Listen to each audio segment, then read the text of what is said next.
Nico, you want to go first or second? I'll go second. Okay. It is loading. Your mom's loading. Dropping a load. She's getting loaded. It's live. It is live.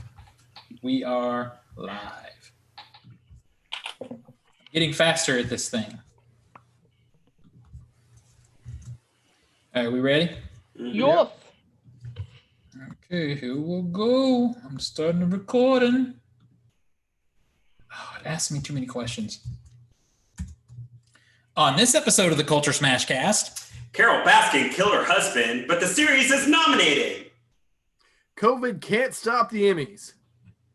And one of the last great Golden Age actresses is now gone with the wind. Aww. Dang, that was it. It's a pretty clever, pretty clever That was- though. Like, Yeah, that was clever. She didn't Okay, do we anything could've else laughed. with her career.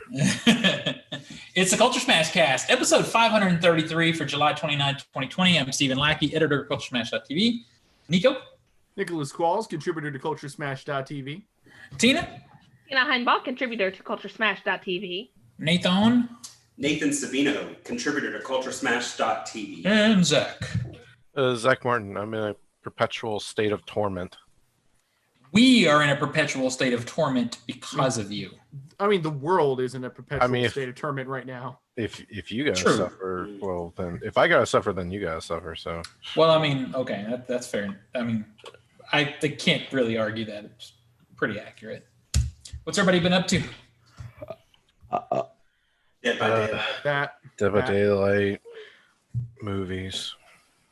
Yeah. First, Nico and I have started back with The Handmaid's Tale. Yeah, we're another episode in. Finally! I Finally. felt like when we sat down, I felt like, okay, the events of the last episode have properly digested, and I'm not as tense, so I can go into this. Wow, it really affected you guys. Yeah, Well, it affected him, so. It hit your soul hard. I mean, it did. it's You could see the impact damage on my keys. So how far are you now? We literally just watched another episode. We started last night. Okay. Yeah. so what, like season 2? No, it's season Season 3. three. So it's the episode after Episode 6? the telecast. Yeah. Yeah. Yeah. So, Oh, yeah, Where because she's talking to the Swiss people who are like, Yeah. oh, we'll make a deal. yeah, it's when they go to DC and you see Yeah. what all Gilead has done to DC. So you met Detective Stabler.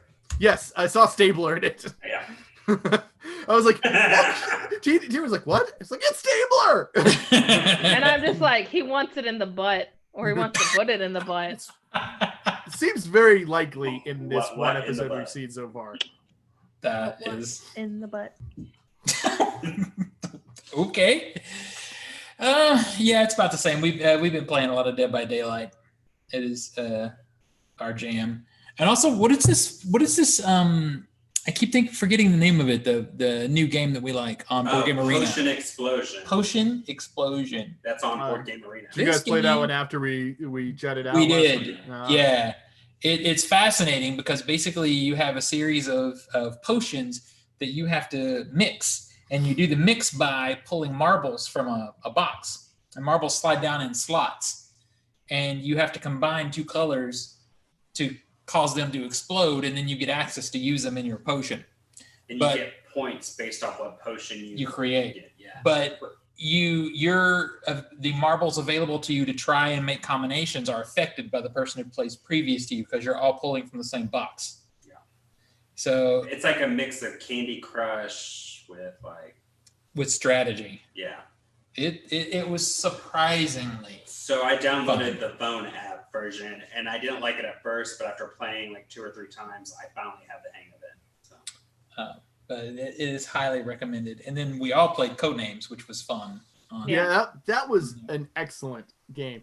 I was annoyed though because 3. oh, God damn that rule when if only Dwayne didn't fail us with explaining the rules better. This is the way we learn to play games with Dwayne, though. He remembers rules as he goes because he's like the a stereotypical guy driving who doesn't want to ask for directions. Dwayne doesn't want to read the directions. He kind of glances at the Cliff Notes version. So Nico, when I was hearing your clues and you started off with Angelican 2, and I'm like, oh shit.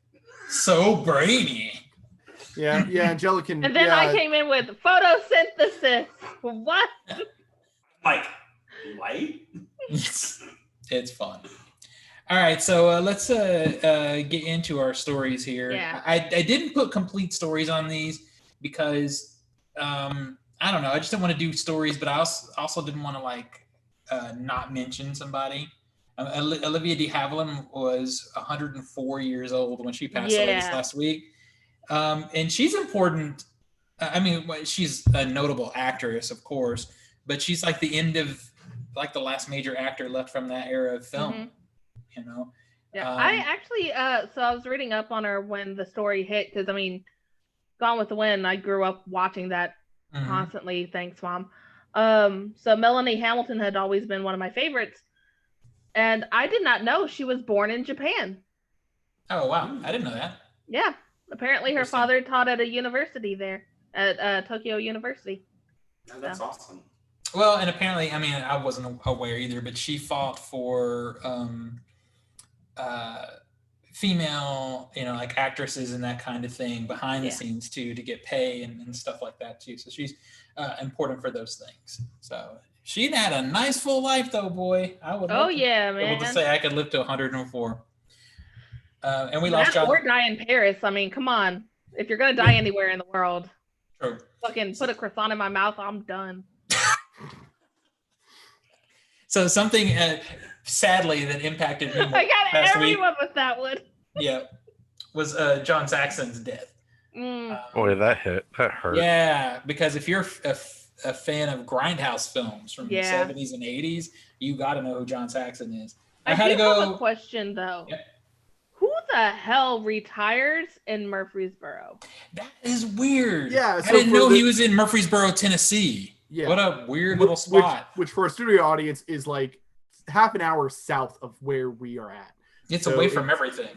Yeah, it's kind of nutty that is where he retired to. I don't know if he was from there or something, but he was married and living there. There's nothing really exciting about it. I mean, the only thing that you can say about that area is that it's a college town. Mm-hmm. Yeah, it's got the largest undergraduate university in the state. Mm-hmm. It's essentially a satellite town of Nashville. But so if anybody who doesn't really know who John Saxon is, you do. You just don't know him by name. He's one of those guys that was in like everything in the 70s and 80s. I mean, he was one of those faces. Like, I've seen him somewhere. Yeah, you've seen him everywhere. Trust me. He was most notable for Enter the Dragon, which is on HBO Max. And because I don't have that awesome Criterion set yet, I did watch it there. And the Nightmare on Elm Street films he was in, the first 3. No, he was in first and third. First and third, and then New Nightmare. Yeah, he gets to play sort of a version of himself in New Nightmare. The third movie, he's kind of known for being the one who killed Freddy. Spoilers. For real that time, right? Yeah, for real. Yeah. His last movie in the franchise. Kind of bizarre, and something that, to be honest, not necessarily looking back on it now in our modern era, not necessarily a positive thing. But John Saxon was also kind of that actor that you could go to get to play a lot of different ethnicities. I mean, he played a Middle Eastern guy, he's played a Puerto Rican guy, because he was a darker complected dude, and that's kind of what happened, especially in the low budget films of that era. There's a handful of actors that they did that, movies did that with in the 60s, 70s, and maybe even a little bit into the 80s. But he was cool. He was one of the last original badasses from the 70s, So that was a big deal. And I can't believe that, Zach, you allowed this to happen. But we did mention, I think 2 weeks ago, that Ennio Morricone died. Oh, yeah. Yeah, like I didn't really notice it until it was on the docket today. I was like, did we not talk about that? We didn't mention that at all. And dude, like basically one of the most influential composers ever. And you've heard his music because if you've watched a Clint Eastwood, if you watch any Spaghetti modern Western. Western that is a riff, like any modern Western for the past 40 years has riffed his music. It's been a knockoff of what he did in the Spaghetti Westerns. He also did an Argento movie, which is kind of cool. He did a John Carpenter movie, which a lot of people don't realize. He just recently he got an Oscar for The Hateful Eight. Yep. Which that score was really good. I mean, if that's how he's going to go out, it's a pretty cool way to go out. But yeah, I just felt it was unfair to not mention because that's an icon of film scores.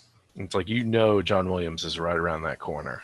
Yeah. You shut your face. I don't want to admit it, but he's getting old. I'll fucking reach through this Zoom and He's choke getting you really out. old. You shut up. You shut your butt right now. I don't want to hear your nonsense. All right, so let's get in. Real tight. Yeah, just clinch it. Zach, you got a story. Why don't you just read it?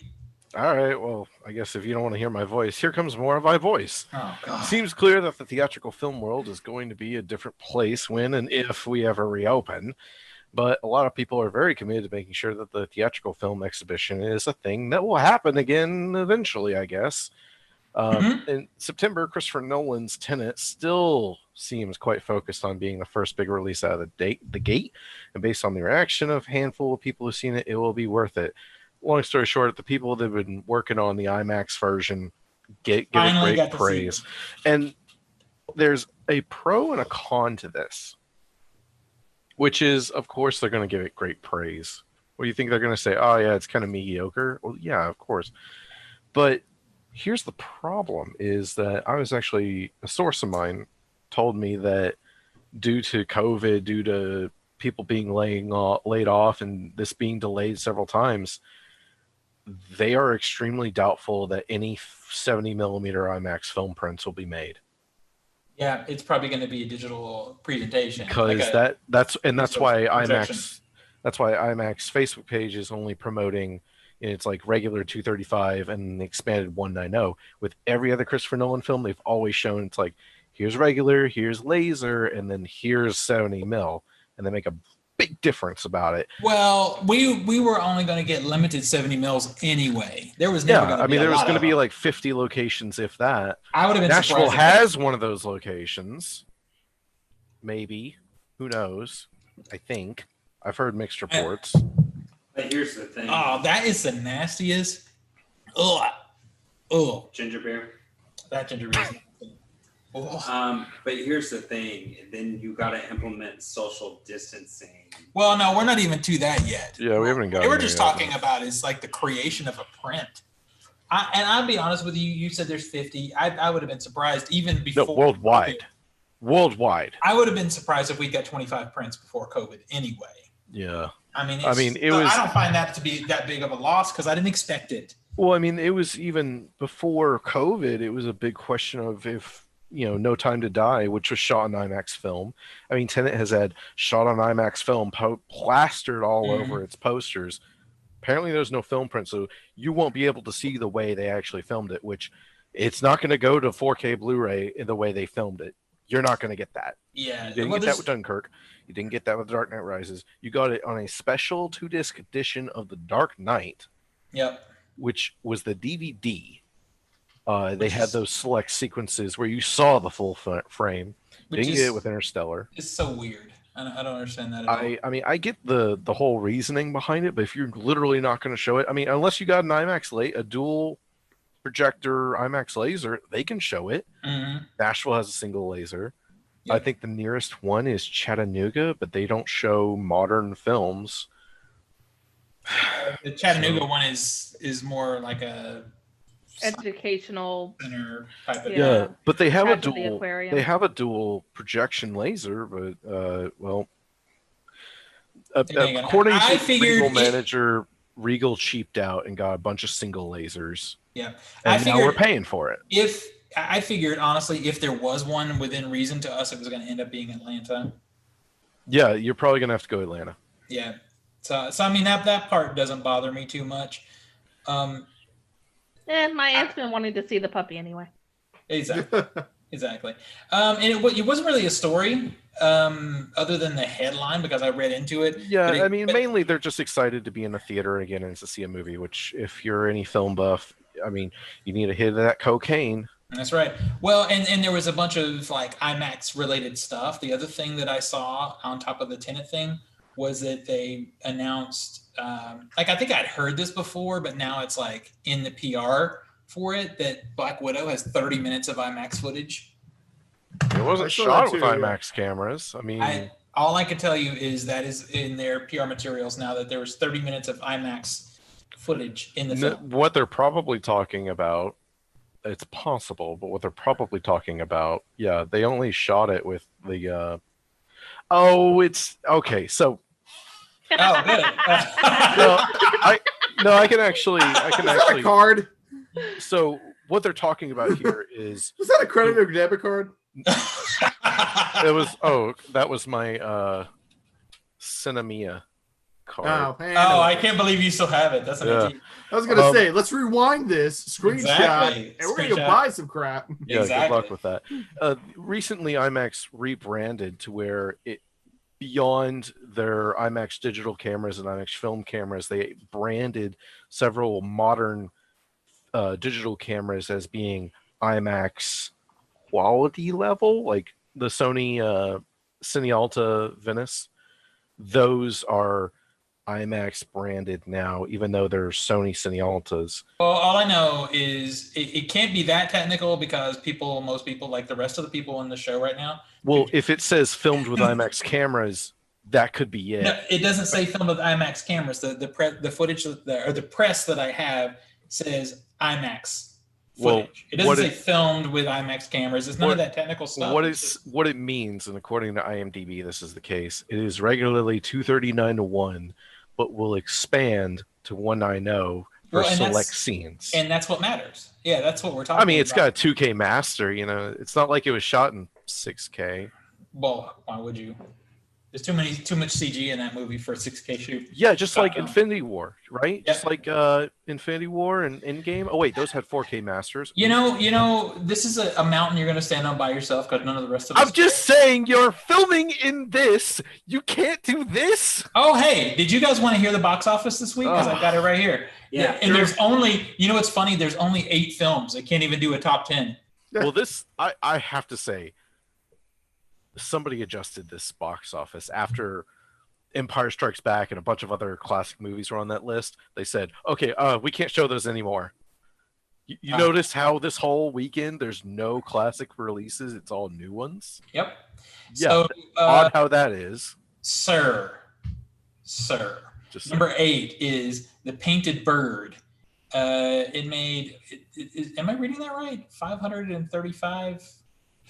Probably $535.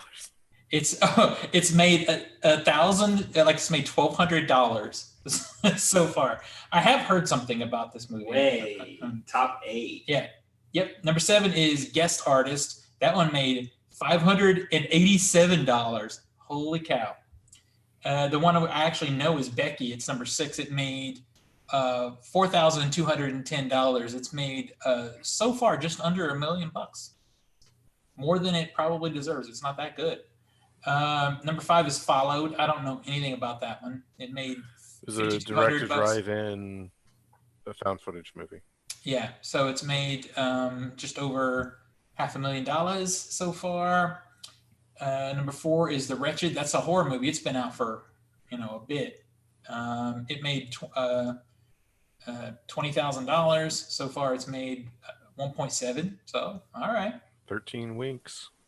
13 weeks. So that one's been out for a minute. And this movie Relic at number 3. I don't know anything about that. Yo, I've heard this movie's good. Really? Yeah, Red Letter Media came out today, and they're like, "Yo, this is great." Okay. And 63,000 over the weekend. If you want to watch it, it's at Belcourt. What do you mean at Belcourt? Well, if you go to Belcourt website, you can rent the movie. Yeah, it's 966,000 it's made so far in total. I was about to flip the fuck out, be like, excuse me, Belcourt's open, and yeah, no, if that was the case, I would be there live streaming from there. Oh, absolutely. We'd it's all like, be there. Y'all can close. I'm living here now. Right. right, so the top 2 are new films for the weekend. This double shot was available near us in the drive-in, but both movies have very bad reviews so far, so I was skipping them. The Big Ugly made $152,000 over the weekend, and then The Rental, that one made $400,000 over the weekend. We know somebody that saw it, though. What's that? We know somebody that saw it. Yeah, somebody watched The Rental. Who was it? Somebody said it was good. Who was it? Sarah. Oh, well, you got to say it. I couldn't remember. Yeah, did she say it was good, or she heard it was good? Because I know she liked the director. I can't remember. We might need to double check on that. I thought she said it was good. We were in DVD, in Dead by Daylight, at that point in time. So a quick bit of interesting. It wasn't worth the whole story, but the Train to Busan sequel is being released later this summer as direct drive-ins. Whoa, for real? Yep. Yeah, we're going. I just saw it today. Awesome. Yeah, we're going. If our drive-in gets it, we're going. Yeah. I mean, Oh, I'd be man. depressed. Let They me do a combo know. deal with Train to Busan and. I wish. That would be great. That Yeah. would be a fun. hell of Yeah. a feature. Make sure you give us a heads up if that ends up coming to our drive-in. Definitely will. Because Nathan, have you seen the first Train to Busan? Yeah, it's on Netflix right now. Right? It is. I think it's been up there for a minute. Yeah, it's good. It's really good. It's That's one of my alright. favorite zombie films. It's a good one. I thought it was all right. That's good. You're wrong. I mean, it's 7 out of 10. I wouldn't go higher. Oh, well, okay. I maybe will. I'm not saying don't see it. I'm saying, yeah, it's I fine. like- I I like think it. the hype for it is overblown. Well, you also overblew Babadook. Yeah, 6 years ago. Well, how old is Train to Busan? What, a year, 2 years? No. 3? 3? Yeah. Time is just a 2016, so construct. 4. Yeah. Okay, So 2016, 4 years ago, years. 4 years ago, someone overblew this movie, And and that's the only time he's overblown. we have to move on from this because I'm gonna make a really bad joke if we don't, because the word overblown have been said too many times. Yeah, Tina, don't you have a story? I do. So, after initially feuding over the studio's decision to send some of its movies to paid VOD, Universal and AMC theaters recently struck a deal that would drastically reduce the window between when a movie could play on home video after its theatrical run. The usual grace period between those two events is roughly around 90 days. The new deal sets it up to be 17 days. The decision was expected to make major waves in the film industry, and the first one has crashed on the metaphorical beach. Cineworld CEO Mookie Greendinger spoke to Deadline about the deal and made it clear that the world's second largest cinema chain, Regal and Cineworld and all them, will not be following the model that's being established between Universal Studios and AMC theaters. He told the trade, "We do not see any business sense in this model. While we don't know the full details and we are always analyzing any move in the industry, we will analyze it. People need to be aware that the first big movie from Universal is coming only in 6 months, so there is no pressure here. But we clearly see this as a wrong move at the wrong time. Clearly, we are not changing our policy with regards to showing only movies that are respecting the theatrical window." There's still a lot about the Universal and AMC deal that has yet to be clarified. Deadline suggests in its report that the 17-day window will be a U.S. experiment and might not affect the way that Universal movies play out overseas. Also, we're left to wonder how such a deal affects smaller titles that rely on rollout models to build momentum. We expect a lot of these details to emerge in the coming weeks. So what we do know is what was assumed. I mean, I assumed this from the beginning was that they wanted a shorter window between what hits theaters and when it can go to VOD. And then it sounds like it's a little bit vague, but they're going to get something like the theater, AMC is going to get something like 10% of VOD sales. I'm not sure For like a certain time period. Yeah, but we don't know the time period. Yeah. There's a lot from of the details VOD that sales. aren't clarified. And you know, a few people we know lost their mind over this deal. Were very excited about it, and then if others of us look at it skeptically, because so if AMC gets 10%, and they're the largest theater chain in the world. The second largest theater chain in the world, which is Cineworld, right now is much more fluid than AMC. AMC is on the bubble, so I don't feel AMC has quite the clout they used to have. Cineworld is saying, no, they're not doing it. But if they did, so their second largest, what would they get, 8%? And then the third largest, which is probably in some, like maybe... Cinemark. Yeah. Or are they going to get 6%? You see what I'm saying? This deal doesn't work if you're trying to do something. Universal wants to do something universally. Pretty soon they've give up 70% of what they're making off VOD, and they're not going to do that. So I feel this is still negotiation tactics. I don't think this is a done deal because there's no way everybody can get a piece. I do find it fascinating, and it really does go into your point about AMC's stability as a company right now, and that AMC was the one who was hard fast against this when it originally came out. Yeah, exactly. They blinked. Like, they were the ones who, like, we are putting our foot in the sand. This is where we stand. We are not doing Universal movies. And Cineworld Regal, they were the ones who were like, well, we're not going to do Universal movies for the time being, at least. But they were definitely more wishy-washy. But now they're like, yeah, we don't have to do this window crap. We're fine. We're financially okay. Same deal as always, Universal. We're not blinking. Mm-hmm. And this deal doesn't necessarily work for Universal unless everybody does it. Because they're going to have to figure out, because Regal is going to say, no, we're not showing your movies at all if you go to VOD in 3 weeks. Yeah. So it doesn't work unless they get everybody on board. And isn't it funny, too? And then this maybe gets into little tin hat territory, but it sure is funny that AMC was about to go under. They were bankrupt, about to literally crash and burn. And then all of a sudden, a couple of weeks ago, they announced, oh, we figured it out. We got money to last us now. And then this announcement comes out. I mean, are they banking on this to save their butts? But the problem with this now is, let's say, for instance, the worst case scenario happens and this gets popular and it spreads. Yeah. And every theater now will only carry, they're not going to carry some smaller films. They're only going to carry the blockbusters. Yeah. That's fucked. Well, and it's actually referenced in the article because there's some films like even some sort of B-level films. Like the one I think of that stands out the most to me is The Italian Job from a few years ago. That movie came out and didn't make shit when it opened, but it stayed in the theater for 6 months and just kept making more and rolling bigger and rolling bigger and bigger. This package deal doesn't make that a thing that can happen, though. You're never going to get like another Endgame ever again. A film that it keeps playing, or a Titanic or Avatar that just keeps playing for 12 weeks, 15 weeks. And making billions of dollars. It's just not going to work that way. It's not going to happen with this. Real quick, I think Nathan's straining his face and he's wanting to say, I told you so.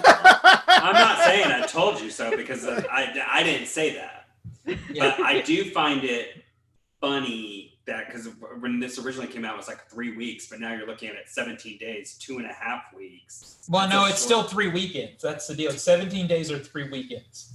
But it's still a short period of time, and if people aren't comfortable going to the theater, they're definitely going to start doing it VOD. Well, but it only works if everybody gets on board. Or Universal's going to like cut their nose to spite their face because there's a lot of areas, especially in this country, where all you have is Regal. So your movie's not going to show in that region. So they've got to figure something out. And I'm telling you, I believe this is still negotiations happening. But if it's not going to be shown at Regal, then people are going to want to buy it VOD. But then you won't have $1 billion movie, which Fast and Furious has to be. Yeah, you're only going to be releasing in 1,500 theaters as opposed to 3,000, 3,500. Well, apparently Trolls World Tour did very well. Yeah, because it was a kids' film because there was nothing else to do. And it was also parents bought it. We have yet to see this with a big tempo. Do this with Wonder Woman and get back to me. Literally. There's no other way. Or do this post-COVID. Do this time next year once the vaccine is in place. Because Trolls World Tour did really well because of COVID. It's a shitty movie. I haven't heard anybody say it's good. So the fact that loved it. Yeah, the fact that it even made money tells you that people were going crazy.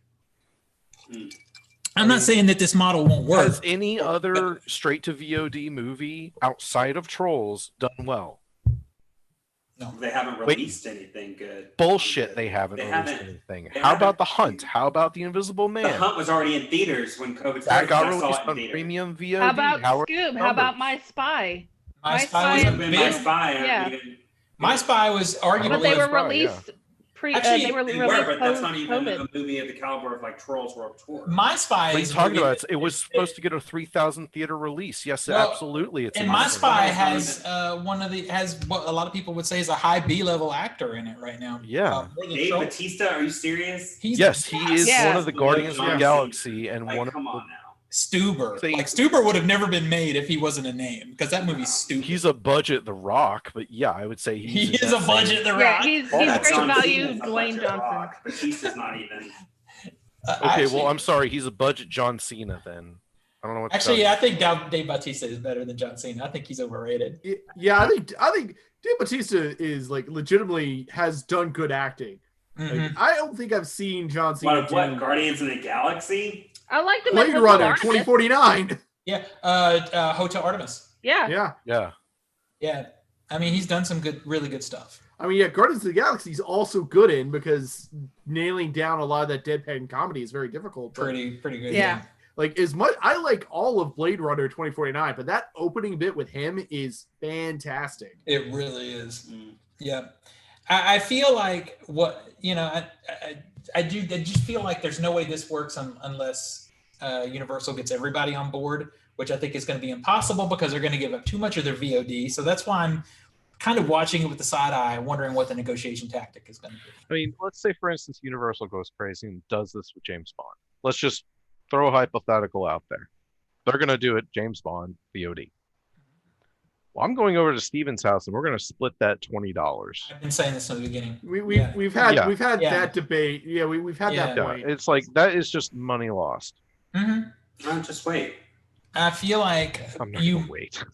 Yeah, I'm not gonna wait. I mean, just wait. No, I'm just like, give it time because you're going to see a change. I'm telling you, you're going to see a change. I think well, this is not the way it's going to work because Yeah, this deal is basically shooting Universal Yeah. in its foot. It's unattainable. yeah. Because literally there's too many theater chains. And also you're going to see theater associations balk at this because it's going to crush some mom and pop theaters. Yep. Yeah. Well, you're already going to see mom and pop theaters crush when they reopen. Well, when I say mom and pop theaters, I actually mean small, Cities. yeah, with art house Yeah, like cinemas and that kind Central of thing. Cinema in Knoxville or, Or even like Belcourt to some degree. But you're Yeah. going to see that anyways. Because Focus Features, and stuff like that. These subsidiaries of Universal and Sony and all these big companies, their movies go through art house cinema. So this isn't the deal. I don't see how this works. I do 100% believe that the 90-day window is going to shorten across the Oh, board. absolutely. yes. And I don't care. I'm fine with that. Yeah. Shorten it to 30 days or whatever the negotiation is trying to push for. That's fine. But yeah, this is going to be fascinating to watch because and maybe there's smarter people at play behind the scenes than me, but I think there's too many players on the chessboard and not enough money to go around. I would love to to make this see one work. the data that they used to build the model that they went to the table with. Mm-hmm. AMC went to the table going, "Please God AMC? save me! Please God save me!" That's Yeah. AMC's model. Are you talking about AMC, how they went from like losing money to like, oh, we're okay? Yeah. Yeah.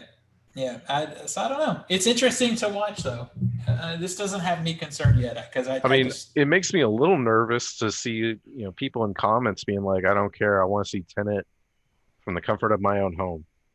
I don't care about the theatrical experience. I go, oh, They man. don't love But where theater are you as much seeing as you, that? Zach. But where are you seeing those comments? Facebook, Oh, Reddit, Well, I don't. Well, Reddit, commonplace internet places. Yeah. It makes me a little bit nervous, in that it's like, I mean, we can all agree Dunkirk in a theater and Dunkirk at home.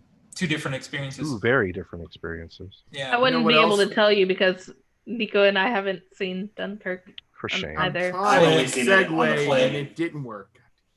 You know what else would make you nervous? What's that? Carol Baskins. Murder. Carol Baskin. Ah, good segue, Nico. TV. I don't know. I've met Russ McCamey. I'm pretty sure he's worse. Yeah. Kitties. Russ McCamey might be worse. Yeah. Speaking of Carol Baskin, Tiger King, Murder, Mayhem, and Madness is now Emmy nominated. The Netflix docuseries about the real life of now imprisoned zookeeper Joe Exotic, real name Joseph Allen Maldonado Passage, and his rivalry with big cat conservatist Carol Baskin received 6 Primetime Emmy Award nominations on Tuesday. Tiger King was recognized for Outstanding Documentary or Nonfiction Series, for Outstanding Outstanding Come on, Zach, directing get it for a together. documentary, Outstanding Picture Editing Come for on, a new Zach. nonfiction program, Outstanding Music Composition for a documentary, Outstanding Sound Editing for a limited series, or Outstanding Sound Mixing for a reality program. Exotic's team reacted to the exciting news in a statement given to ET, which said, Tiger King is grateful for the additional publicity, and Joe Exotic looks forward to President Trump pardoning him at our request. Oh my God. We are grateful to the many millions of fans worldwide and in Hollywood. Team Tiger salutes the nomination. That quote was the reason I let the story go through, because that's phenomenal. Mm-hmm. So okay, I want to go over this. Does anybody actually think that it's going to win it? The at least the outstanding documentary. Dear God, I hope not. What's it up against? It's up Okay, against so it's up against Dance. the Last Dance, which is the Bulls one. I haven't seen that one. McMillions. Oh, McMillions is so much better. It's so crap. good. Yeah, I don't think it's gonna do Hillary, it. which is a Hillary Clinton doc. Hillary's gonna win it. and American Masters on PBS. Although I would not be surprised if Tiger King did win. I think the Hillary will win it. If you guys haven't watched it, you should. It's actually a really good documentary. I haven't seen that one. I've only seen McMillions and Tiger King. I liked McMillions, but I don't think it would win it. I think it would have to be something prestige-y like Hillary would probably do it. I think Tiger King is the exact opposite of prestige that they would go for. Is this a sign of desperation for content because I don't want to be like super negative, because I enjoy Tiger King. But Tiger King to me is like cotton candy. It's not quality. But it's also the biggest name documentary in the year, so I understand it. I enjoyed Tiger King. I would more say, oh my God, this is a train wreck. You were captivated by Oh my God, it Yeah. reminded me of a family reunion. I would say I didn't know you had that many pussycats in your family. I got a lot of pussy. I would say this is the equivalent of, like, at the Oscars, they have 10 movies each year they can do. And they always put that one that's clearly not. Is this a toss away? But it's not the toss away, but it's the one that was popular, like Avatar or Avatar. The one that made a lot of money that we want to appeal to the masses with, but it's not going to win. To be honest, I think The Last Dance is going to get it. I think The Last Dance actually has a good chance. I've heard it's really good. I have not seen it, but maybe it does. Yeah, I haven't seen it, but I've heard it's really good. The word on it's pretty good. It's on a service. It's on Netflix or something now. So because I didn't have ESPN to watch it. So I know this is very poor timing, but I'm the one who just noticed this. But Kiara put in the comments that Dave Bautista is the budget rock. Yeah, we already absolutely. covered that. It's entirely accurate. Yeah. So if you guys, the only thing I can say about this is, why is it nominated for things like best editing and best sound, stuff like that? Because the editing was deserved. It was well edited. It was well put together. But I personally wouldn't give it that. But I mean, if you ask any person who's not familiar with professional editing, I was curious though if music composition got a lot of cuts. The music composition one is the one that hit me hard. It's like, does that include Joe Exotic's music? Is that part of the composition? Because I'm sorry, if he wins an Emmy for that particular reason, then they need Joe to give it to the Exotic band. Wins an Emmy because, this is Joe's music. They need to give it to the Emmy. band and the performer who actually did it. Well, I mean, I'd be questioning it. Oh my God! If he were, don't even. You're killing me. Can you imagine they get him out of jail for one night to perform it at the Emmys? I don't know. I just look at this thing and it, I captivated is correct because enjoyed it. Is not the right word. I mean, it's kind of a meme at this point. It is. Every person in there was a steaming pile of garbage. But there have been so many, like even outside the ones that are nominated in this sort of docu-series space, there've been so many good ones. Yeah. But it's the one that people know. It is very much like, we'll throw it in there because people know it. They will pay attention to this category because they know Tiger King. I'll admit, I still have a Zoom background of Tiger King for when I go to work meetings. Even if it always gets a chuckle. Even if you don't enjoy it, you could not look away from it. Well, that's it. Like I said, it's the literal train wreck that I have to find out what the hell happened. Well, it's like each episode topped the previous one, and you're like, it can't get any crazier. And all of a sudden, he's running for government. So well, that wasn't a shock. Before we transition into the next story, which continues this sort of space, I never let it be said that I don't admit being wrong about something because I'm about to admit it right now. This documentary series, Tina, that you finished and we were talking about, I'll Disappear in the Dark. What is it? I'll Be Gone in the Dark. I'll Be Gone in the Dark. I realized the other night I hadn't finished it because I got so disconnected from it because of my problem with how it changes gears. Well, and focuses nobody's on her. Finished it because it's not all out yet. Well, okay, so I'd gotten way behind on it. You caught up. You haven't. I caught up, and the most current episode changes my 100% complete feeling about that. There is a twist in this episode because I don't follow the story, didn't know it, and mine changed. Admit I was wrong because it's worth it if you stick with it to get to this point. It's like I didn't. You didn't see it coming. The turn that it took. Didn't see it coming. Actually, I don't think you've seen the last episode, have you? No. Yeah. But I know you. You've read about this. You probably know what I'm talking about. She'll see it soon. Yeah. So I was wrong. I'm telling you. And y'all need to check out the Epstein docuseries on Netflix. I don't know if I can watch that. I watched episode 1. Was like, I'm too pissed off to watch this. It's good. I plan to watch mad it, while but it's watching going to take me a while to watch it because that's a tough subject to get into right now. Mm-hmm. Just watch Handmaid's Tale instead. Okay. Yeah. All right, now let's move on to the next thing. All right. So speaking of the Emmys, the 2020 Emmy nominations were just announced with a surprising amount of genre show presence. Unlike the theatrical award season with the Oscars being pretty screwed from 2020, television is still putting out content, so luckily we can have awards.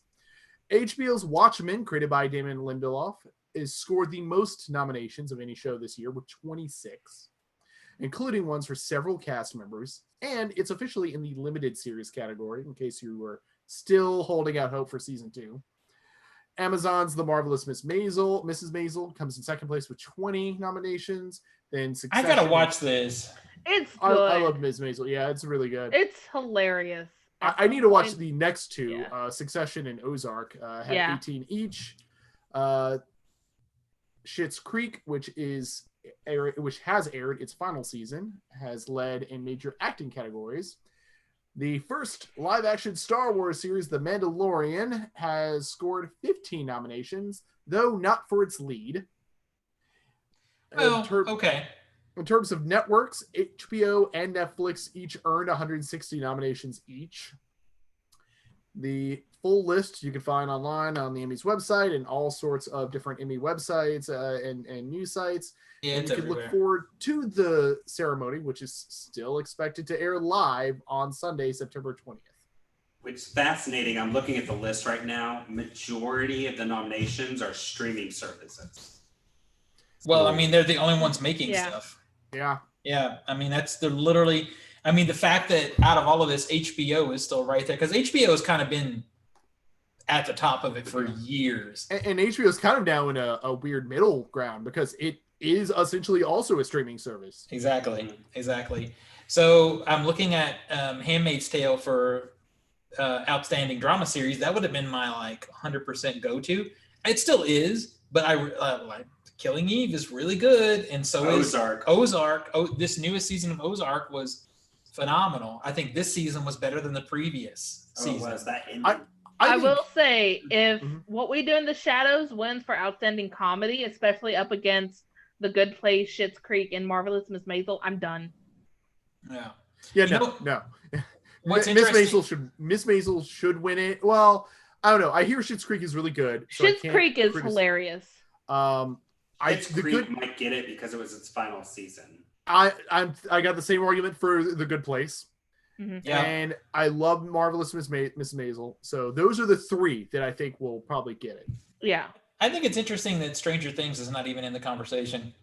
I think that show is kind of long in the tooth. I saw it somewhere on here, but I don't remember. It's nominated for best drama. I'm just saying no one's talking about it. It didn't come up right away.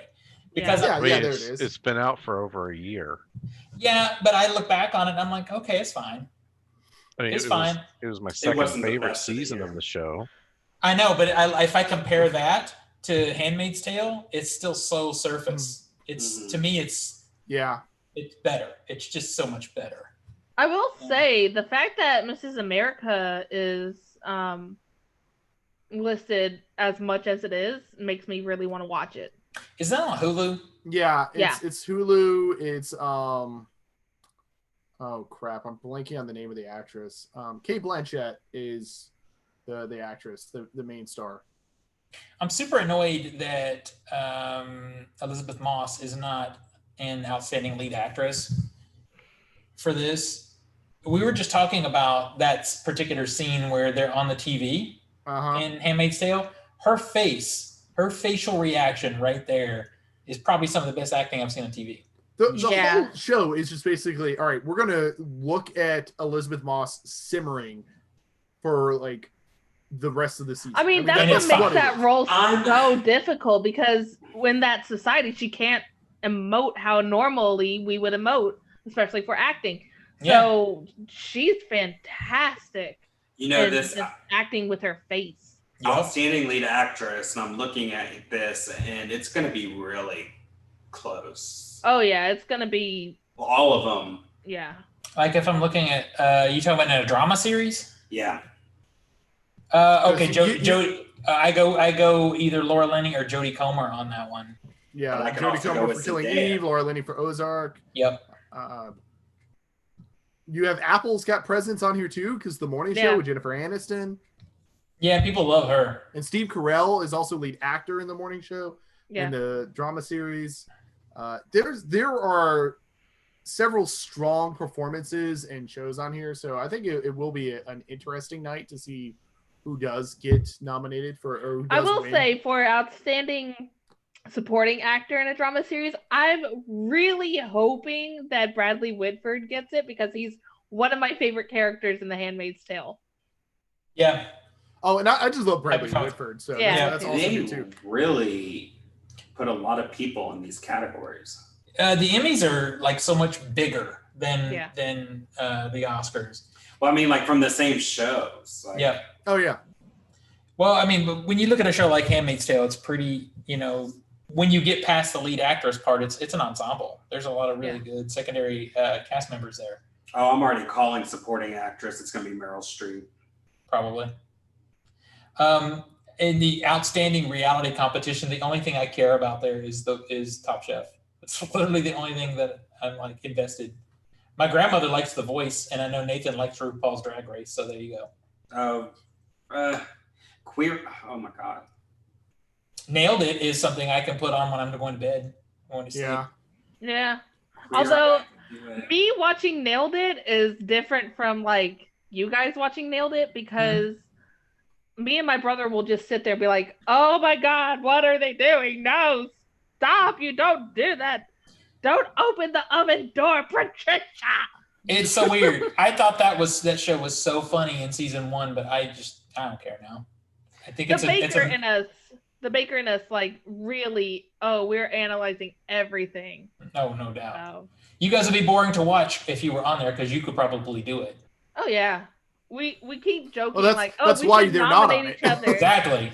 We should nominate each other and pretend like we're really bad until we get on the show, and then we just cream everybody. So I'm just kind of scrolling through the list right now to see if there's someone else. There's a lot of actors, but I'm just looking to see if there's a show worth mentioning. I'm kind of shocked that Watchmen got so many. I mean, I was about to say that too. There's it's so all many right, Watchmen but things. man, it's got some issues. You know, I think the Watchmen is just getting attention because of its world building, because it really did look unique compared to anything else on TV. I mean, it's also like, I mean, screw it. I mean, it's very, very liberal of a show. Well, Extremely. that's preaching to the cast. It's a very topical show. I'm in going to terms be of- honest though. Mhm. Reading this list, I'm not mad at any nomination. I'm mad at all of them. I'm mad at a couple for Watchmen writing. Yeah, because I couldn't finish Watchmen. I couldn't. It's got Lindelof is. I got a bone to pick. Okay, and this fact that it's like, yeah, nominations for best. I'm like, I mean, well, shit. Last year, Game of Thrones, the last episode of Game of Thrones got nominated for a writing credit too. So, Hey, what is this little fires everywhere thing? Does anybody know what it is? nope. Yeah, It's oh, go ahead, Nick. Go ahead. You do it. It's based off of a book by Celeste Ning. I have no idea if I pronounced that last name, but it's basically I haven't read the book yet. It's on my shelf to read, but it's basically a suburban thriller mystery drama series, starring Reese Witherspoon. What's her name? The girl from Scandal. Captain Crunch. I forget. Carrie or Kelly or Kerry something. Washington. Kerry Washington, yeah. That's it. It's supposed to be really good. Like I said, I haven't read the book yet. I got to get through my challenges first. Yeah, Hulu's algorithm is usually pretty good at making guesses for me, but this one just didn't look like something I want to see. But boy, they sure keep pushing it to me. I've heard really great things about the book. I've heard really great things about the series. I've also heard the book and the series are really different. So it's nominated for Best Limited Series, and as I look at the limited series list, the only thing that I know about is Watchmen. I mean, Miss America is there, but it's in a lot of categories. I don't know these unbelievable and unorthodox. I don't know any of that.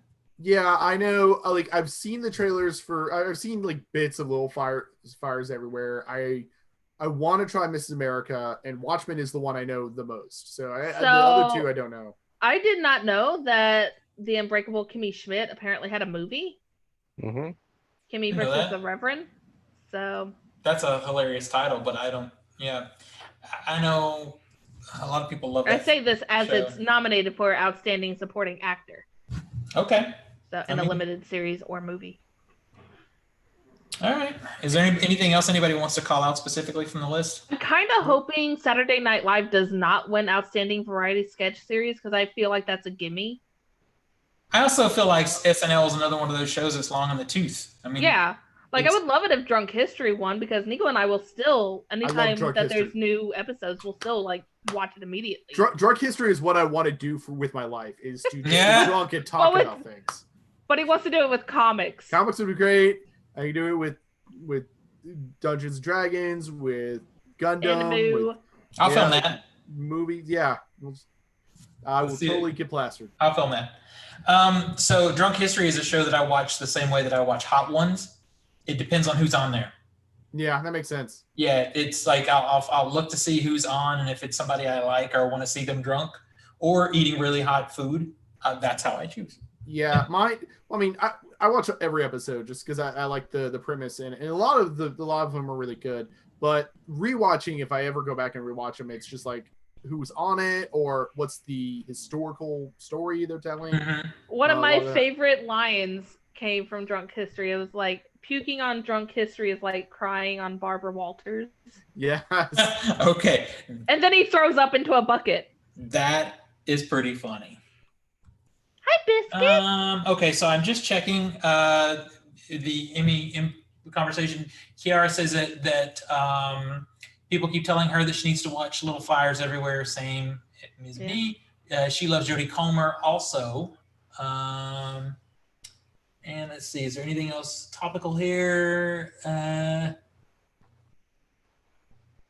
She's very happy that I'm rescinding my statement about the documentary series because she was the first person that I argued with it about it. I'll Be Gone in the Dark, because she questioned me and I'm like, I hate this. I hate that they hit the wall and screw up the actual story. Well, okay, so now there's a reason for that story to be in existence, and I rescind my comment. There you go.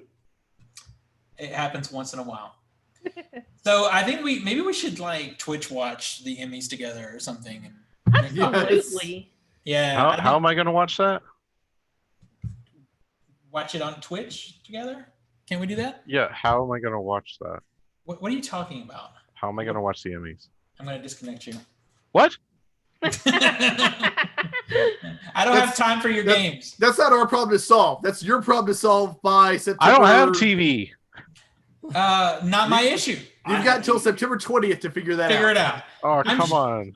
I'm sure. You got like 2 months. I don't know which network it's on, but I'm sure there will be live ABC. streaming. Yeah. Mika, we can actually watch it without having to figure out where it's streaming or anything because we actually have cable. There you go. That's the jam. That we've watched like once. Because when we upgraded our internet package, You got free cable.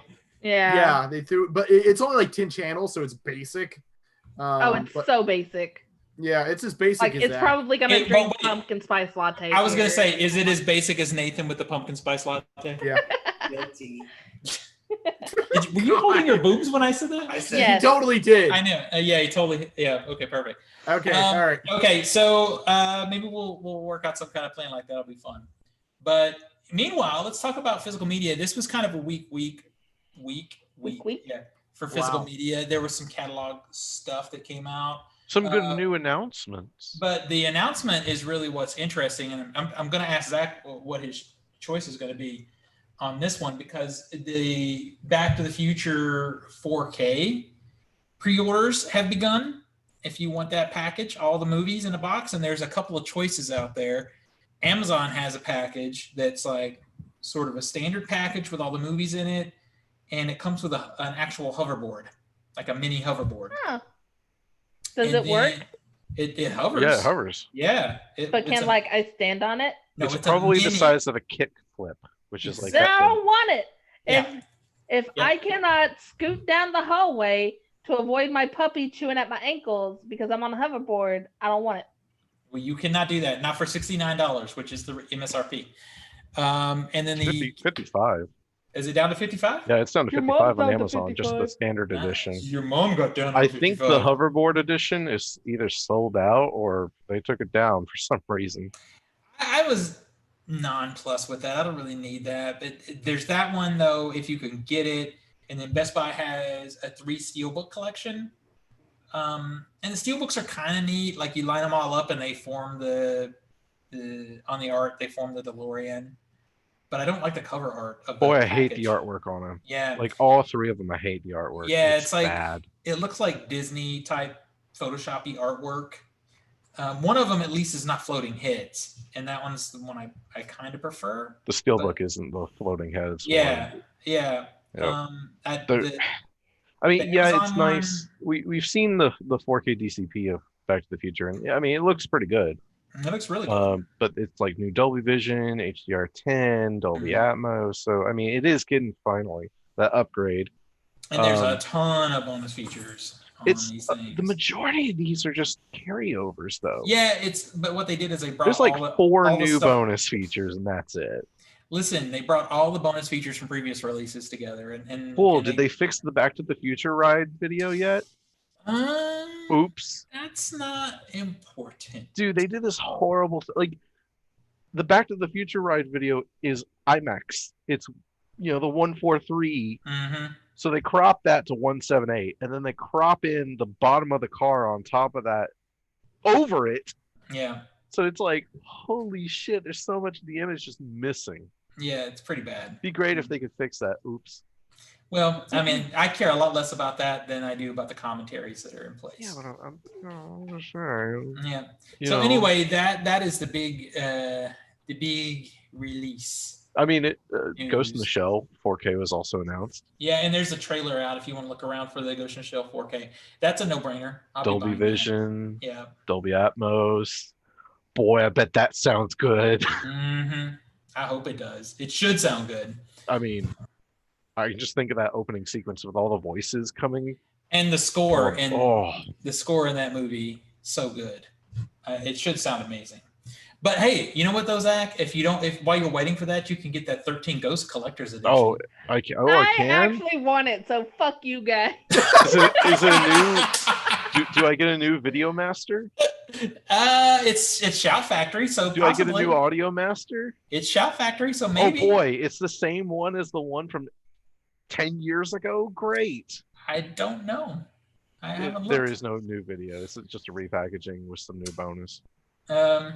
But yeah, I mean, it's a Shout Factory usually does a pretty decent job with some of their newer bonus stuff. Artwork, but I mean, it's 13 Ghosts though. Now I'm more interested in the Wonder Woman complete series. Hey, I have my guilty pleasures, and I am not ashamed. That's fine. That's fine. I do not care if it could be the worst movie ever made. You can say it's a guilty pleasure. I go, totally cool. As long as you don't say it's a good movie. I mean, it's basically Matthew Lillard and Monk just wandering around a haunted house. So yeah, I'm gonna love it. Yeah. Worst I wish it were more like that. If you were actually, if Tony Shalhoub were playing Monk, that would be great. That would be great. Michelle's tuning in live. Did anybody see the Tony Shalhoub and all the cast of Monk did the whole we're gonna get the show together in a Zoom conference to show we're all social distancing correctly and stuff? No, I didn't see that. They did one for Monk, and it was Monk just going nuts because he's cleaning everything, trying to avoid the virus. And you would think this would be like perfect for him. He was social distancing on the Zoom call. He was saying 6 feet away from the Zoom call. Okay, that's hilarious. It was good. I love Monk. On that note, did anybody see the Scott Pilgrim? No, that one I have not seen yet. It's I fun. have not seen that one, and although I really don't care for Scott Pilgrim, I still want to watch it because it has my husband. Click. You are rude. You are Scott rude. Pilgrim is an ass, and that's true. Fucking Ramona Flowers is a stupid character. That's also true. That's true too. Yeah, it's because Knives Chow is the obvious girl you should go for. Yeah. I actually disagree because I think she's too young. Outside of her being too young, which is legitimate. Yes. Honestly, I think Scott Pilgrim deserves to be alone forever. I think that's probably. I don't think that's true, but I think should be alone for the next decade, fixing himself. He needs some time out of these relationships. That's funny. Scott Pilgrim's a fun movie, but it is not anything to want to copy. Emulate. In terms of it is not something to live up to. Yes, it is not something you want to live up to. I love the soundtrack. Great soundtrack. Great soundtrack. Yeah, the soundtrack's great. Right. So again, you can also get the Wonder Woman complete series from Warner Archive. Linda Carter actually did new commentaries, which is really cool. I might have to upgrade because I got all of it already, like the original sets that came out. I mean the DVDs. Yeah. Well, Warner Brothers did new transfers onto HD, which is cool because old show. And then she did new commentaries on a couple of the episodes, and the producers did some too, on top of little featurettes that they already had. Nice. The Outsider season 1. I guess there's going to be a season 2. I didn't realize. I haven't finished season 1 yet. I still need to watch it. I mean, I read the book. I still need to watch the series. I watched about half of it. Episodes. I'm about halfway through. I got bored. So here's something interesting. Apocalypto, that Mel Gibson directed film. Have you guys seen it? Yep. I remember trailers for it. It never sparked my interest. See, that's me. I never watched it because I just wasn't interested. But this is a movie that's been out of print for years. Like, you just couldn't get it. Well, it got reissued for $15 and immediately sold out. So since it's listed as a new release, but it got sold out in pre-order. I was about to say, it's like I look here and it's like not available on Amazon. Yeah. What? It's sold out in pre-order. It's crazy. Well, so I guess people were. Mel Gibson was like, I need a paycheck. I guess. Release it. Yeah. Well, exactly. I mean, Midsommar sold out real quick, so. Yeah. Yeah, but Midsommar is good. Is good. I mean, maybe this is good. I don't know. Maybe you haven't seen Apocalypto, dude. Yeah, that's what I'm saying. Oh, I mean, it's got problems, but it's good. It just wasn't a story I was interested in. James Cameron's story of science fiction. I probably will find this. Have you guys seen it? No. So what it is James Cameron sat down, each 6 episodes, and each 2-hour episode is, I think it's 2 other directors that he interviews. He did Ridley Scott, he did George Lucas, different icons of science fiction, and just they sort of talk about the genre and how they kind of create within it. It's good. It's really good. It was an AMC special, like a miniseries. Does he raise the bar though? He always raises the bar. That's because he's James Cameron. That's right. And then Graveyard Shift, which is an older film, has gotten a new crispy issue. Speaking of James Cameron, I talked about this, I think last year. There was a podcast called Blockbuster, which talked about the story of Spielberg and Lucas really getting there, starting Star Wars and Jaws, and their early year in that time period. They started a second season that I haven't started yet, but it's basically James Cameron. Oh. Yeah. Yes. Dude, that podcast was amazing. So it's like, more, please? Yes. Interesting. All right. If you haven't listened to that, Steven, put on your headphones. Yeah. Pop that in. It's been on my list for since it came out, because I think Nico was pumping it up when it first released, and I just haven't. I still need to listen to the Old Gods of Appalachia podcast. That's also a fantastic one. It's an interesting name. Very tangent. It's a very it's Smoky Mountains Eldritch Horror, apparently. Yes, that's exactly what it is. It's fantastic. Okay. All right. Well, what do we got in comics? We got a bunch of new comics this week. I would say probably my pick of the week would be from Marvel, X Factor #1. Great cover art on that one. I think makes it the 4th or 5th X Factor book to exist, but it takes place in this new post House of X, Powers of X world that Jonathan Hickman's doing. It's basically taking the premise of the current X-Men canon, where essentially they could just resurrect any mutant they want, and this new X Factor team is built to investigate any mutant murders to see what happened. Should we bring them back? What are the circumstances? So it's an X-Men murder procedural. This is like Batman and the Outsiders of the X-Men. Yeah, it very much is that kind of investigative storyline. I think yeah, exactly. So that's a pretty good one. Wonder Woman is issue 759 with a new creative team with Mariko Tamaki and Mikael Janin. And then Teenage Mutant Ninja Turtles has their 2020 annual out as well. And there were a few other books, so yeah, check out the list on CultureSmash.tv. Cool. Sweet. All right. It was a good show, you guys. Lots of interesting stuff to talk about. A lot of cool movie things coming up. Does anybody have any final words? No. Pineapple. I'll go with pineapple. I mean, I'd rather have peaches, but okay. I like pineapple. All right, Nico, where do we find you on the internet? You can find me on Twitter and Instagram at Nico Scream, which if you're watching video, you can see in the title below, NIKOSCREAM. Tina? You can find me Instagram, Cheddar Popper, CHEDRPOPPR, for my book reviews and occasionally movie reviews. And then you can also see my beautiful pupper, my daughter, at the.shadow.pupper on Instagram. Nice. Nathan? You can find me on Instagram, Nate_R_70. You can also find me on Switch playing Dead by Daylight. Always on Switch. Always playing, like 17 hours a day playing Dead by Daylight. Up till 4 a.m. Zach? You can find me on Instagram, even though I haven't posted in 10 months, as Master of the Matrix 91, and you can find me on Steam as a Dangerous Speed Lunatic. Been playing DVD, Killing Floor 2, started Far Cry Blood Dragon, which is turns out is a lot bigger and funnier than I thought it would be. There's a dedicated middle finger button. I mean, come on. All right, that's cool. You could be shooting things and just. I mean, yeah, I could see how that would be, flavorful. Okay, so I have to say this one. In this game, there's No, you don't. of course, there's loading sections. They give little hints, about the game. Mhm. One of them is because this is a really silly game. One of the hints in the loading screens I read was handguns exist in this world. Handguns are guns that fit in your hand. The future is now. Okay. I mean, that's all true. It is all true. Yeah, it's true. So find me at All Things Culture Smash, Facebook, Instagram a little bit, trying to do stuff once in a while.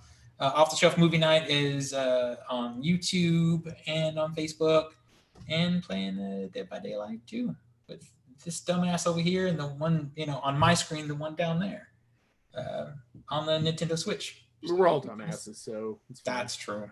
I'm the dumbest of asses. Hey, That's all at least you're Demoz, getting better at doing actually- gens. I'm getting a little better at doing the gens. Before you didn't even do any, so I mean, I Well, will absolutely So celebrate progress. Now I do approach this game. I approach it like I used to play Team Fortress. Everybody has what they're good at, and they're responsible for that job as a team. Mhm. And Yeah, that but is Team Fortress. This isn't even Team Fortress 2. no. You can do this with Dead by Daylight because I'm customizing my character to be the best at getting people off hooks and running like hell. And Steven is really good at opening the escape. I am very good at opening the escape gate. Uh-huh. Pull the switch. Because It there's no just skill sucks when we checks in play there. with people Exactly. who aren't might- very good at While playing. you're at it, can you do the totems too? Yeah, you I can do that. totems. I'm sure this is immensely entertaining. Exactly. So I guess we'll see everybody next week. Bye, everybody. Bye. Bye. Don't be suspicious. Don't be suspicious.